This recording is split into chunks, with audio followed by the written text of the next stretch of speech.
నమస్తే. భారత రాష్ట్ర సమితి బీఆర్ఎస్ కు రాజీనామా చేసి రీసెంట్ గా కాంగ్రెస్ పార్టీలో చేరిన మాజీ మేయర్ బొంతు రామ్మోహన్ ఇవాల్టి మన గెస్ట్.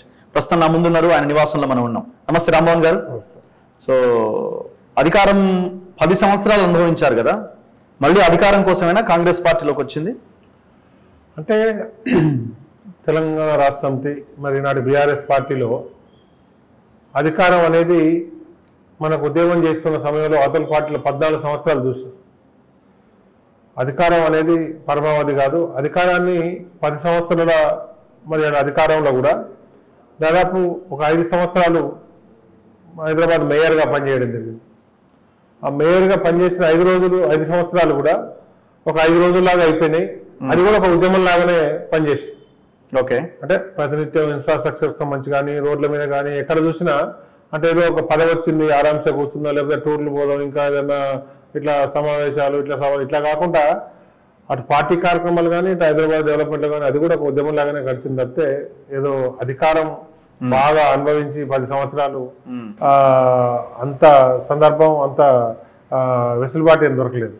ఓకే, దానికి తోడు ఈ అధికారం పోగానే 10 సంవత్సరాలు అనుభవించి మళ్ళీ ఇప్పుడు ఏదో కాంగ్రెస్ పార్టీ అధికారం వచ్చింది కాబట్టి పోయినామనే సందర్భమే లేదు. ఎందుకంటే ఈ అధికారమే కావాలనుకుంటే అంతకుముందు ఉద్యమం వదిలిపెట్టి ఎప్పుడూ అధికారంలో పోయేవాళ్ళు. కాబట్టి మనసు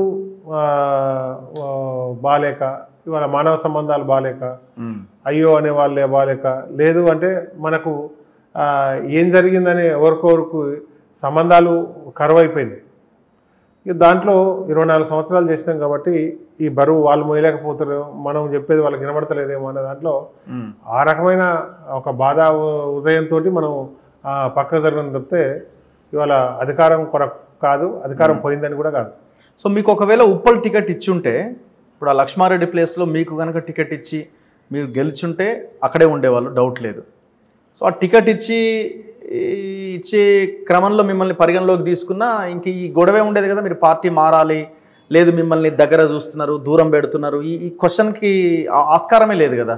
మీ మానవ సంబంధాలు, ఈ వ్యవహారాలన్న దానికి క్వశ్చనే లేదు కదా. అంటే జనరల్గానే పార్టీలో కొంత ఈ మానవ సంబంధాలు మనుషులతో మాట్లాడడం అనేది కొంత తక్కువగా ఉంటుంది. దాంట్లో ఉప్పల్ టికెట్ అనేది ఏదైతుందో, ఉప్పల్ కాన్స్టిట్యున్సీలో జరిగిన ప్రతి ఇంచు డెవలప్మెంట్లో కానీ, ప్రతి రోడ్లో కానీ, ప్రతి డ్రైనేజీలో కానీ, ప్రతి మంచినీటి పైప్ లైన్లో కానీ, పార్కులు, ప్రతిదీ కూడా ఒక ఫ్యాషన్గా కష్టపడి ఇది నాది అనే దాంట్లో ఇవాళ కాలనీ మొత్తం కూడా ఇంట్రెస్ట్ చేయడం, ఇంకా సొంత ఇంట్లో ఇంకా కొద్ది ఇంట్రెస్ట్ ఎట్లా చేస్తామో అట్లా ఉప్పల్ కాన్స్టిట్యున్సీ డెవలప్మెంట్లో నా పాత్ర ఉంది, నా కష్టం ఉంది, నా బాధ ఉంది, నా అందరితోటి నా బంధుత్వం ఆత్మీయత కూడా ఉంది. దానికి బాగా చేసుకున్నాం కాబట్టి, అది కూడా 2 సార్లు మనగానే చేసుకున్నాం కాబట్టి అది రాలేదనే బాధ నిజంగా ఉంది. ఒకవేళ మీరు అన్నట్టుగా సరే మానవ సంబంధాలు మనసులో ఎట్లున్నా కూడా సరే ఒక పార్టీ టికెట్ ఇచ్చి గెలిచినప్పుడు ఇది కొంత ఉత్పన్నం కాకపోయేది కావచ్చు. సరే నేనని కాకుండా బీఆర్ఎస్ పార్టీలో ఈరోజు జరిగిన పరిణామాలకు ఇవన్నిటికి కూడా కార్యకర్తలకు, లీడర్లకు వాళ్ళ యొక్క బాధను ఎక్కడైనా వినగలిగే పరిస్థితి ఉంటే ఇవన్నీ ఉత్పన్నం కాకపోయేది.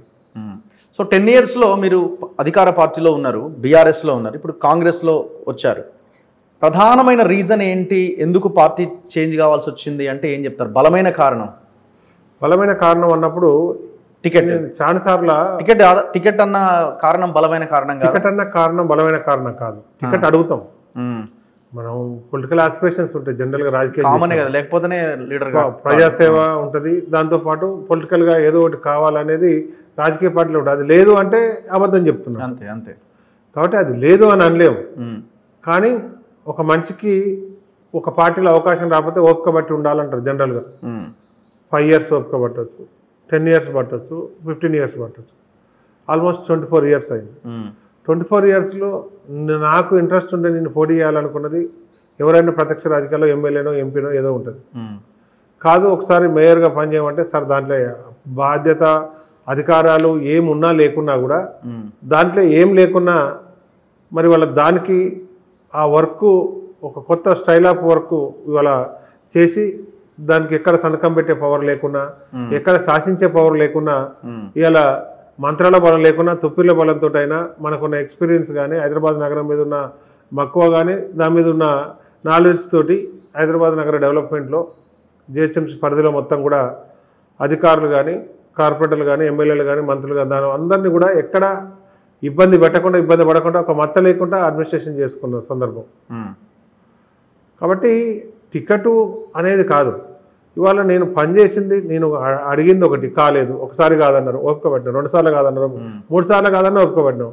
అంటే ఏదైనా లోపం ఉందేమో, లోపం ఉంటే మనం చెప్తే సరి చేసుకుంటాం. చెప్పకుండా అట్నే ఉంటే సచిన్ దాక్కుంటే పెళ్లి చేస్తాం అంటే అది కూడా కాదు కదా.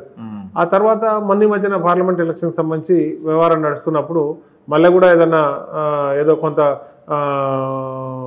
అలిగిండు, కొంత కోపంగా ఉన్నాడు, నారాజుగా ఉన్నాడు అని కొంత మీడియాలో అక్కడక్కడ వచ్చినప్పుడు నేను కోపంగా దాని గురించి అని కాదు. ఇవాళ ఈ 2 సీట్లు ఉన్నాయి హైదరాబాద్ నగరంలో, ఎక్కడ 2 సీట్లు 3 సీట్లు ఉన్నాయి, ఎక్కడన్నా అవకాశం ఇస్తే మరి నిలబడాలని ఇంట్రెస్ట్ ఉంది అంటే ఇస్తాం, ఇయ్యలేము, లేకపోతే ఈ కారణంతో ఇవ్వలేము, ఇంకెవరన్నా ఉద్యమకారునికి ఇస్తాం, ఇంకెవరన్నా కష్టపడ్డ వాళ్ళకి ఇస్తాం అంటే కూడా మనం అర్థం చేసుకునేవాళ్ళం.